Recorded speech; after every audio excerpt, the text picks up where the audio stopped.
सौम्या की बातें सुनकर वरदराज भय और प्रेम के बीच फंस गया। वह सौम्या को खोना नहीं चाहता था, पर हर दिन उसकी उम्र घट रही थी। एक रात सौम्या ने उससे कहा, वरदराज, या तो तुम मुझे पूरी तरह स्वीकार करो और मेरे साथ मृत्यु को प्राप्त करो, या फिर मुझे चिता में लौटा दो और मुझे मुक्त करो। फैसला तुम्हारे हाथ में है। अंतिम दृश्य उस अमावस्या को वरदराज फिर श्मशान गया। यज्ञ कुंड जलाया। सौम्या वहां खड़ी थी। उसकी आंखों में आंसू थे।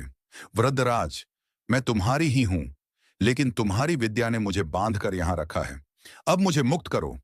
वृद्धराज कांपते हुए बोला, अगर तुम्हें मुक्त कर दूं तो मैं अकेला रह जाऊंगा। सौम्या मुस्कुराई, अकेले तो तुम वैसे ही रहोगे, क्योंकि मृत्यु के बाद कोई साथ नहीं रहता है, क्योंकि धीरे धीरे तुम राख हो जाओगे। प्रेम बांधने का नहीं, मुक्त करने का नाम है। वृद्धराज ने भारी मन से अग्नि में मंत्र पढ़े। अचानक सौम्या की देह धुंध में बदलकर लपटों में समा गई। श्मशान में केवल राख रह गई। वृद्धराज अकेला खड़ा रह गया, पर उसकी आंखों से बहते आंसुओं में एक सुकून था। उसने समझ लिया, प्रकृति के नियम से खिलवाड़ करना अहंकार है। बेताल का प्रश्न सुनने से पहले मित्रों, आप मेरे चैनल को सब्सक्राइब क्यों नहीं करते? प्लीज मित्रों, सब्सक्राइब करिए प्लीज। बेताल का प्रश्न कहानी सुनाकर बेताल हंसा और बोला, राजन, बताओ, क्या वरदराज ने अपनी विद्या का सही प्रयोग किया था? क्या उसे सौम्या को जीवित करना चाहिए था, या मृत्यु को स्वीकार कर लेना ही धर्म था?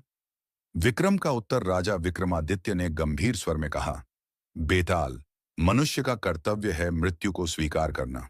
वृद्धराज ने अपने प्रेम के कारण अज्ञानवश विद्या का दुरुपयोग किया। उसने अपनी पत्नी को नहीं, बल्कि उसकी छाया को बांध लिया। सच्चा प्रेम बंधन नहीं, मुक्ति देता है।